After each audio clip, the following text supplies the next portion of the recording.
রবি, সোম, মঙ্গল, বুধ, বৃহস্পতি, শুক্র, শনি, আবার রবি। গোটা পৃথিবী জুড়ে এইভাবে সাপ্তাহিক দিন ভাগ রয়েছে। অনেকে হয়তো ভাববেন, যারা সেকুলারপন্থী, যারা ভাবেন না না না সনাতন মানেই কুসংস্কৃতি, অনেকেই হয়তো ভাববেন যে এটা কোনো ইংরেজ আমল বা ইংরেজ কোনো সায়েন্টিস্ট বা ইংরেজরাই দিয়ে গিয়েছে। আসলে যাদের গোলামি, পরাধীনতা খুব ভালো লাগে তারা এটা ভাবতে পারে, কিন্তু না, ভারত, সনাতন, হিন্দু সংস্কৃতি, ঋষিমুনি এরা ছিলেন এবং এরাই দিয়ে গেছেন। শুধু তাই নয়, সৌর জগতে কোথায় কোথায় বুধ রয়েছে, বৃহস্পতি রয়েছে, মঙ্গল রয়েছে, পৃথিবী রয়েছে, পুরোটাই সনাতনের দেওয়া। এমনকি শূন্যের আবিষ্কার, সেটাও সনাতনের। আমাদের দেশেই নালন্দা ছিল এবং যে নালন্দা পুড়িয়ে দেওয়া হয়েছে, যে নালন্দাতে পড়তে আসতো গোটা পৃথিবীর মানুষ। সনাতনের সঙ্গে বিজ্ঞানের আদি যুগ থেকে যোগাযোগ। কিন্তু পৌলমী, আমরা দেখতে পাই কিছু সেকুলার ব্যক্তি, তারা গোলামি ভালোবাসে, তারা একটু বৈদেশিক শক্তি ভালোবাসে, তারা আমাদের দেশের সংস্কৃতি ভুলিয়ে দেওয়ার জন্য, এই যেমন 1946-এ কলকাতা কিলিংস হয়েছে, কোনো বইয়ে তুমি পাবে না, কোনো জায়গায় লেখা নেই, ইতিহাসটাও ভুলিয়ে দেওয়ার চেষ্টা করা হচ্ছে। পৌলমী, একদমই তাই। সন্তু, যে কথা তুমি বললে, আমরা জানি যে এখন আমরা আর্টিফিশিয়াল ইন্টেলিজেন্স অর্থাৎ এআই এর দিকে ঝুঁকে যাচ্ছি, আমরা বিজ্ঞান নির্ভর হয়ে যাচ্ছি। তবে এই বিজ্ঞানের সূত্রপাত, যেমন বললে যে সনাতন যুগ থেকে এসছে। সনাতন অর্থাৎ যা চিরকালীন, অর্থাৎ বিজ্ঞান চিরকালীন ছিল, তা আমরা ইতিহাস ঘাটলে বুঝতে পারবো।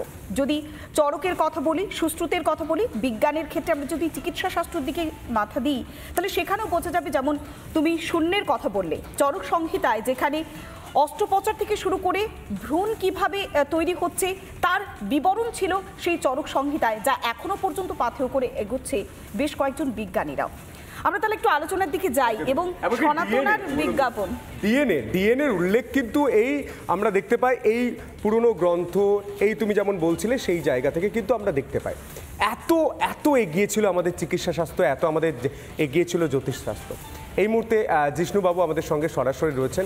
জিষ্ণুবাবু, আপনাকে রিপাবলিক বাংলায় স্বাগত জানাই। সকালে আমরা এই আলোচনা করছি একটাই কারণে, আমরা জানি যে ইতিহাস আমরা নিজে বুঝতে পারি। 1946 সালে যেভাবে কলকাতা কিলিংস হয়েছিল, অনেকেই বলা বলি করেন, অনেকে প্রমাণ রয়েছে, তার উল্লেখ আমরা ইতিহাস বইয়ে পাই না। তাহলে আমাদের সেই পুরাতন সনাতন বেদ, এই লেখা তো মুছে দেওয়ার চেষ্টা করবেই যারা সনাতন বিরোধী রয়েছে, যারা সেকুলারিজমের কথা বলে। সেটা নিয়ে কোনো দুঃখ নেই, কিন্তু আমাদের একটা দুঃখ যে পরাধীনতার গোলামি, এটা কি পছন্দ করে এখানকার লোকেরা, মানে কি বেশ কিছু লোকেরা? কেন সনাতনের সঙ্গে বিজ্ঞানের যোগ, এটা মুছিয়ে ফেলার, এটা চাপা দেওয়ার, এটা আড়াল করার চেষ্টা হচ্ছে? বিজ্ঞানের যে গবেষণা ভারতবর্ষের প্রাচীন মুনি ঋষিরা করেছিলেন, সেটা আজকে সারা পৃথিবীর লোক স্বীকার করেন। একটু আগে যেগুলো বললেন যে শূন্যের আবিষ্কার, দশমিক পদ্ধতির আবিষ্কার এবং জ্যামিতি, গণিতের অত্যন্ত গভীর বিশ্লেষণ এবং আলোচনা প্রাচীন ভারতের ঋষিমণিদের লেখার মধ্যে, তাদের কাজের মধ্যে আছে। জ্যোতির্বিদ্যায় অসাধারণ সাফল্য ছিল। চরকের কথা বললেন, সুশ্রুতের কথা বললেন। লন্ডন মিউজিয়ামে এখান থেকে ভারতবর্ষ থেকে সংগৃহীত সার্জিক্যাল ইনস্ট্রুমেন্টের একটা বিরাট বড় সিরিজ আছে, যে তখনকার বৈদ্যরা, তখনকার যারা চিকিৎসক, তারা শল্য চিকিৎসার জন্য কি কি ব্যবহার করতেন। আমার মনে হয় আধুনিক বিজ্ঞান দিয়ে বললে বিষয়টা ভালো হবে।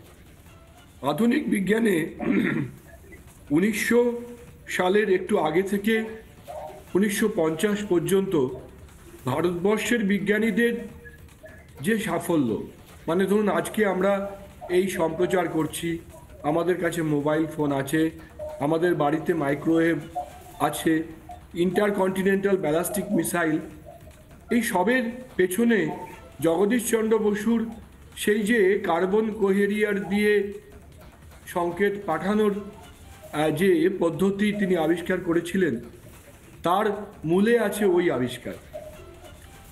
মহাবিশ্ব মানে বিশ্ব ব্রহ্মাণ্ডের আর্ধেক আণবিক কণা, সাবঅ্যাটমিক পার্টিকেল, তার নাম একজন বাঙালি বিজ্ঞানীর নামে, সত্যেন্দ্রনাথ বসু।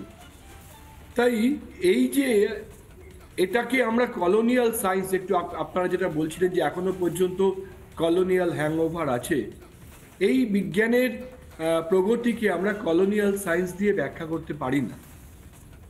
আমি একটা উদাহরণ দেব যে জগদীশচন্দ্র বসুর কাজের সময় তার সঙ্গে ভগিনী নিবেদিতা যেভাবে যুক্ত হয়েছিলেন, আজকে যে বসু বিজ্ঞান মন্দির সেটা প্রতিষ্ঠার ক্ষেত্রে ভগিনী নিবেদিতার যে অবদান ছিল, এবং আজকের আইআইএসসি যখন তৈরি হয় তখন টাটা, জামশেদজি নাসিরবন্দি টাটা স্বামী বিবেকানন্দকে আগ্রহ করেছিলেন যে প্রাচীন ভারতের ঋষিরা যে ত্যাগের থেকে বিজ্ঞানের সাধনা করতেন, সেভাবে আমি একটি বিজ্ঞান গবেষণা সংস্থা করতে চাই। আপনি ঠিক একইভাবে জিষ্টুবাবু যে কথা আপনি বলছিলেন যে আমরা দেখেছিলাম যে পারমাণবিক তত্ত্ব, সত্যেন্দ্রনাথ বসুর কথা আপনি বলছেন, যে পারমাণবিক তত্ত্ব বা প্রোটন, ইলেকট্রন, নিউট্রন যেভাবে নিজের গতিতে ঘোরে, সেই বিষয়টি তো আবিষ্কার করেছিলেন অনেক বছর আগে, অনেক শতাব্দী আগে কণাদের সূত্র ধরে আমরা প্রথম পারমাণবিক তত্ত্বের কথা দেখেছিলাম। আর তারা যখন সংখ্যাতত্ত্বের কথা বলছেন, সেক্ষেত্রে ব্রহ্মগুপ্ত বা ভাস্করাচার্য তারা যে সংখ্যাতত্ত্বের আবিষ্কার করেছিলেন, তারা তো বিশ্বাস করতেন যে একটি মাত্র শক্তি রয়েছে, সেই শক্তি থেকেই শুরু আর সেই শক্তি থেকেই শেষ। অর্থাৎ সনাতন আর বিজ্ঞান যে ওতপ্রোতভাবে সম্পর্কযুক্ত, তা তো সত্যি অতীতের পাতা উল্টালে বা ইতিহাসের পাতা ঘাঁটলেই একেবারে পরিষ্কার হয়ে যায় আমাদের কাছে। দেখুন, এটার ক্ষেত্রে একটু সাবধান হওয়া উচিত। হিস্ট্রি অফ হিন্দু কেমিস্ট্রি 1902 সালে প্রফুল্লচন্দ্র রায় লিখেছিলেন। আমি যে প্রগতির কথা বলছিলাম, যে তখনকার দিনের বিজ্ঞানের সাধকরা তারা মনে করতেন তাদের বিজ্ঞানের প্রতি কাজ আসলে স্বাধীনতা সংগ্রাম। প্রফুল্লচন্দ্র বলেছিলেন টাউন হলে যে বিজ্ঞান অপেক্ষা করতে পারে কিন্তু স্বরাজ অপেক্ষা করতে পারে না।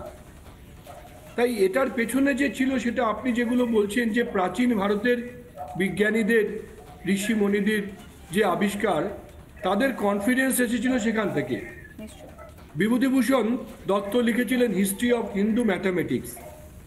রামকৃষ্ণ মিশনের একটি সিরিজ অফ বই আছে যেটা বিবেকানন্দের শতবর্ষের সময় প্রকাশিত হয়েছে, যে ভারতবর্ষের বিজ্ঞানের অবদান। তার জন্য যদি কারোর আগ্রহ থাকে এই বইগুলো পড়তে পারেন। তবে আমি একটা সতর্ক বাণীও দিতে চাই। দেখুন, আমরা বলার ক্ষেত্রে অনেক সময় বলি আমরা বিমান আবিষ্কার করেছিলাম, বিমানের অনেকগুলো মডেল সামনে আসে যেটা ভারতীয় ঋষিমুনিরা বিমান চালাতেন, কিন্তু সেই মডেলগুলোর যা থিওরিটিক্যাল ব্যাখ্যা, মানে একটা এয়ারোফয়েলকে ওঠানোর জন্য যা হওয়া উচিত, সেগুলো খুব পরিষ্কার বোঝা যায় না। আর বিমানের কোনো ভগ্নাংশ ভারতবর্ষের কোথাও পাওয়া গেছে এরকমও নেই। ঠিক তেমনই গান্ধারীর যে আমরা বলি যে গান্ধারী টেস্ট টিউব বেবি হয়েছিল, আমার মনে হয় যে সবটাকে সরলীকরণ করে বললে কি হবে, আমাদেরই ক্ষতি হবে। আমরা যারা ভারতবর্ষের ঐতিহ্যকে হৃদয়ের থেকে বিশ্বাস করি এবং বিশ্বাস করি যে যুগে ইউরোপের লোকেরা ভালো করে খাওয়া পড়ার ব্যবস্থা করতে পারতো না, সে যুগে আমাদের বিজ্ঞানীরা, আমাদের ঋষিমণিরা গ্রহ নক্ষত্র এবং এমনকি সৌরজগতের বাইরের সম্পর্কেও জিষ্টুবাবু যেভাবে সতর্ক করছিলেন আমাদের, যে আমরা জানি যে সনাতনের সঙ্গে ধর্মটাকে একটা ওতপ্রোতভাবে সম্পর্কে গুলিয়ে দেওয়া হয়, তবে ধর্ম মানেই যে সেই আধ্যাত্মিক ধর্ম বা কোনো রিলিজিয়ান তা কিন্তু নয়।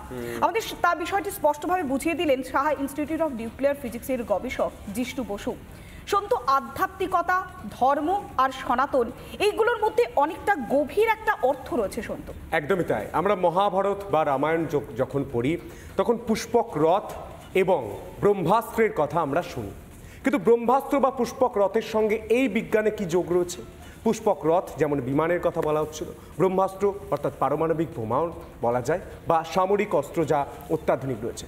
অর্থাৎ আমাদের সংস্কৃতিতে, সনাতন হিন্দু সংস্কৃতিতে আমরা বারবার দেখি সনাতন হিন্দু সংস্কৃতি মানেই এগিয়ে চলা বিজ্ঞানের কথা, আর সেই বিষয় নিয়ে আমরা আজ আলোচনা করব। নানা ধরনের কন্টেন্ট দেখার জন্য লাইক করুন, শেয়ার করুন আমাদের ফেসবুক পেজ, সাবস্ক্রাইব করুন আমাদের ইউটিউব চ্যানেল। পাশাপাশি অন্যান্য ব্রেকিং নিউজের জন্য অবশ্যই চোখ রাখুন রিপাবলিক বাংলায়।